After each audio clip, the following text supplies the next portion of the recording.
Ciao, everybody. Welcome back to the Bianconeri Zone. This is a daily news show. It is Monday, October 3rd, 2022. Obviously, I'm not Justin. Obviously, I'm not Alejandro. It is me, Julian Giannotti, bringing you the news today. They are quite busy doing other things. And basically today, it's the day after a 3-0 victory in Serie A against Bologna. Great, good stuff. But more importantly, a Monday to start the first day of the week, to start your week off. Usually bad things happen on Mondays, but we had a happy Monday at Juventus, at the Continassa in particular. Guess who's back? Back again. Freddie's back. Tell a friend.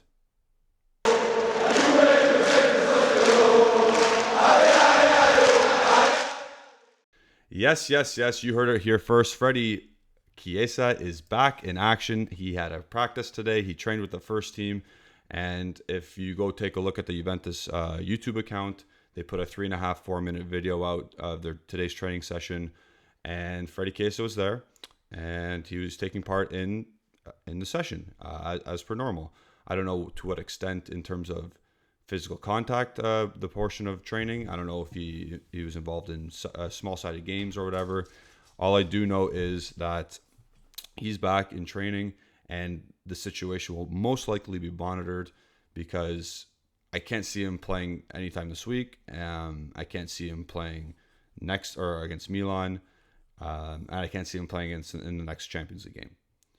So we're gonna have to monitor. Well, not us. The Juventus medical team will have to monitor how he does in this week's training and in the following week's training, and then I think we'll get a better grasp of when he'll be making a lineup, not the first team at least, just a squad list, and when that debut will actually come. So great news, Freddie Chiesa back in training. I really hope there's no setbacks with this. I really hope he's not rushed. He shouldn't be, because he has hit the 6 to 9 month time frame. He's basically exuded it. So yeah, I think he'll be fine in 2 weeks. I think he'll be making a squad list in the next 2 weeks, which is great news for Juventus. There's some good news momentum coming this past couple days. Good win. Chiesa back. Pogba's back running. We play the Champions League game to get more minutes under our belts as a team, with everybody healthy almost. And then we move to Milan on Saturday. So things are slowly but surely changing direction here. From south to back on the right path.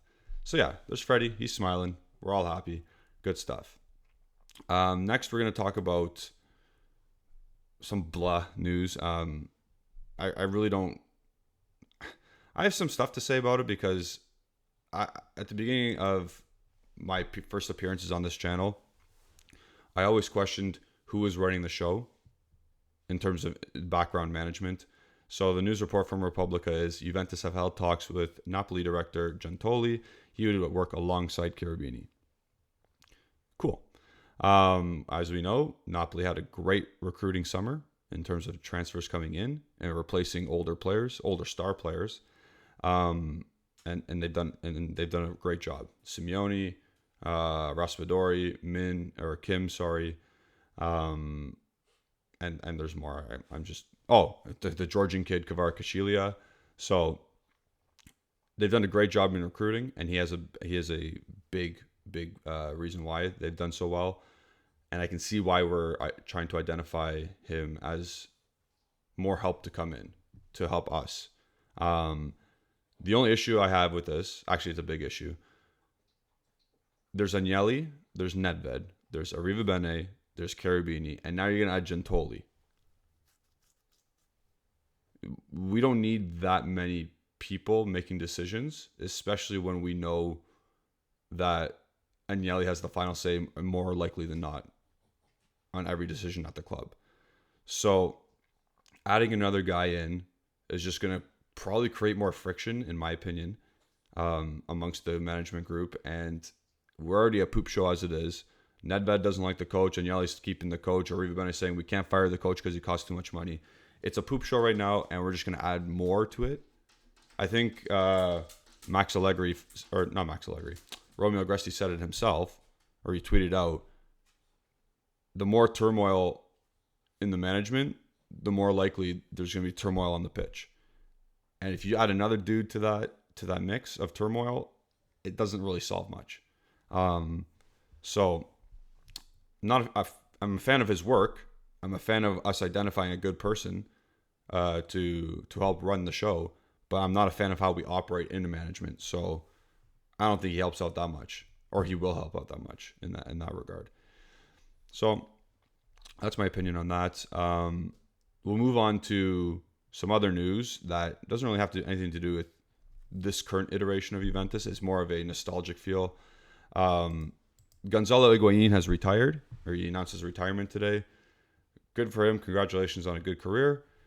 He had some good things to say about Juventus, obviously on the right-hand side of your screens. I want to thank you, Juventus, one of the biggest clubs in Europe. It was a great time. I met great teammates there and felt privileged to be there. As you know, in the past, some Juventus former players have gone into the club and said some harsh but true in their opinions. And it's always nice to see a player of his magnitude, at least, say some nice things as he bows out of football. I think they got 2 games left at Inter Miami in the MLS season, so I think it's not premature, but like he's letting everyone know beforehand, so he could probably have a good send off. He deserves a good send off. He's a player who's very clutch, goal scorer, came as advertised. 90 million was a lot at the time, but it was a release clause. But some of his goals basically collected that money back. Like the goals against Inter, I want to say 3 or 4 years ago, where he clinched it when we won 3-2. It made up for it. So he had 2.5 years here, I think, or 3 years, 2 to 3 years, and he scored a boatload of goals. Good guy, good player. Happy for him. Have a good life. That's all I gotta say. Some fun memories with him. And another thing, when he was with Milan, he missed the penalty against us and we won that game. And I won't forget that either, because people are saying he did it on purpose, but he obviously didn't. So good for him. But that's all the daily news we have. Nothing really cooking after a 3-0 victory. The guys came in practice today again at the Continasa because they got prepared for Wednesday. We play match day 3 in the Champions League against Maccabi Haifa. So they got to get prepared. They got to train today. They're going to train tomorrow and do a walkthrough on Wednesday. Games are coming thick and fast. We have 11 now in 40 days or 39 days. And we got to keep ticking away. We got to keep improving if we can. It was a decent start yesterday in terms of result. Some guys converted on their chances, so good for them. But now we got to keep doing it consistently. Now there's more players ready. I'm not including Chiesa. I'm just like, everybody's available on Wednesday except for Pogba and Chiesa.